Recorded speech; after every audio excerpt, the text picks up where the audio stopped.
Hi అండి, ఈరోజు మనం ఎగ్ పాస్తా ఎలా చేసుకోవాలో చూసుకుందాం. దీనికోసం నేను 1.5 కప్ పాస్తా తీసుకుంటున్నాను. ఇది మొత్తం 1.5 కప్ అండి. దీన్ని మనం బాయిల్ చేసుకుందాం. ఇప్పుడు మనం ముందుగా స్టవ్ వెలిగించుకుందామండి. ఇప్పుడు ఈ పాస్తా మునిగినంత వరకు వాటర్ వేసుకొని మనం బాయిల్ చేసుకుందాం. పాస్తా మెత్తగా అయినంత వరకు. ఈ పాస్తా బాయిల్ అయ్యేలోపు మనం దీనికోసం వెజ్జెస్ కానీ ఆనియన్స్ కానీ కట్ చేసుకుందాం రండి. కొంచెం సాల్ట్ వేసాను, దానిలో కొంచెం ఆయిల్ కూడా వేసుకుందాం. పాస్తా కొంచెం సెపరేట్గా వస్తుంది కాబట్టి ఒకసారి మనం కలుపుకుందాం.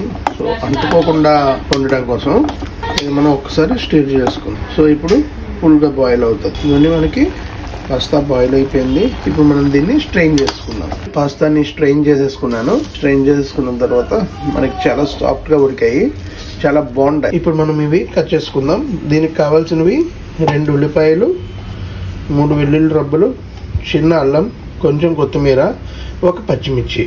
వీటిని మనం కట్ చేసుకుందాం. ఇప్పుడు మనం 4 ఎగ్స్ తీసుకున్నాం. ఎగ్స్ని క్రాక్ చేసుకొని దీన్ని కొంచెం మిక్స్ చేసుకుందాం.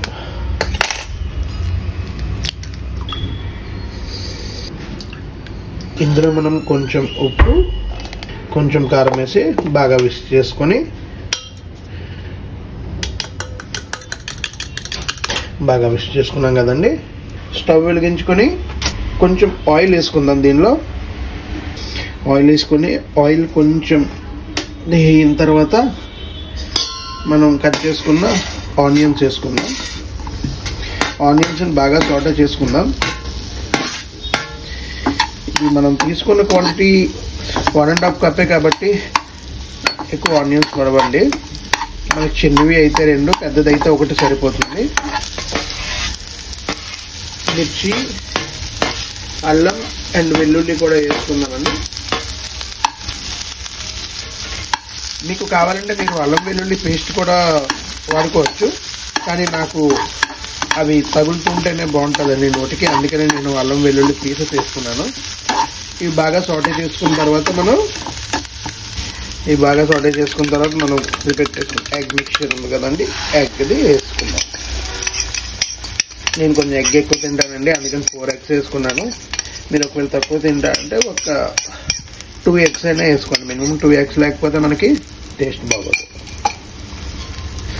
సో దీన్ని ఇలాగా పీసెస్ కింద మనం ఇందాక ఎగ్ మిక్చర్ చేసినప్పుడు అందులో సాల్ట్, కారం వేసాను కాబట్టి ఇందులో నేను ఏమీ వేయలేదు ప్రస్తుతానికైతే. మనం స్ట్రెయిన్ చేసుకున్న పాస్తా ఉన్నది కదండి, పాస్తాని ఈ టైంలో మనం వేసుకుందాం.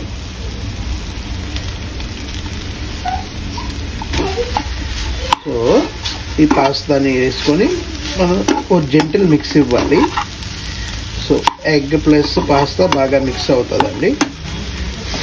స్టవ్ ఫ్లేమ్ వచ్చి మనకి మీడియం టు హై పెట్టుకోండి. నేను నాన్ స్టిక్ వాడుతున్నాను కాబట్టి ఆయిల్ కొంచెం తక్కువ వేసానండి. మీరు ఒకవేళ ఐరన్ కడాయిలో చేసేటట్టయితే ఆయిల్ కొంచెం ఎక్కువ వేసుకోవాలి, లేకపోతే ఇవన్నీ స్టిక్కీగా అయిపోతాయి మీకు. సో ఈ టైంలో నేను కొంచెం సాల్ట్ వేసుకుంటున్నాను. ఇందులో కొంచెం సాల్ట్ యాజ్ పర్ మీ టేస్ట్ వేసుకోండి. కారం వచ్చి ఒక 1/2 టీ స్పూన్ వేసాను. 1/2 టీ స్పూన్ వేసి కొంచెం మిక్స్ చేద్దాం. మా ఇంట్లో కొంచెం స్పైసెస్ తక్కువ తింటారండి పిల్లలు, అందుకని నేను కొంచెం తక్కువ వేస్తున్నాను. ఉప్పు కారం ఉన్నది మీ టేస్ట్కి తగ్గట్టు ఒకసారి వేసుకోండి. కొంచెం చిల్లీ సాస్ యాడ్ చేస్తున్నాను. ఇందులో కొంచెం మీ ఇంట్లో రెడ్ చిల్లీ సాస్ ఉన్నా లేకపోతే షెజ్వాన్ ఉన్నా పర్లేదండి. నేనైతే రెడ్ చిల్లీ వాడుతున్నాను. ఇది ఒక్కసారి మనం మళ్ళీ సాటే చేసుకుందాం. ఈ మాటికి సాటే చేసుకోవడం వల్ల మనకి అంత మిక్స్ అనేది కరెక్ట్గా అవుతుందండి. దీనిలో ఇప్పుడు మనం టమాటా కెచప్ అనేది యాడ్ చేద్దాం. ఇప్పుడు chilli sauce 1 teaspoon add చేస్తే ఇది ఒక 1.5 టీ స్పూన్ యాడ్ చేసుకుంటే మనకి టేస్ట్ అనేది బాగా ఉంటుందండి. ఇప్పుడు మనం కొంచెం ఫ్లేమ్ పెంచుకుందాం. పెంచుకొని కాసేపు రోస్ట్ చేద్దాం.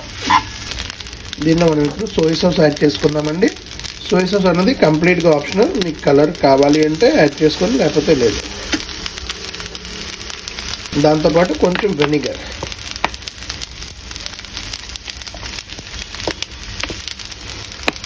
ఇప్పుడు మనం ఒకసారి బాగా మిక్స్ చేసుకుందాం.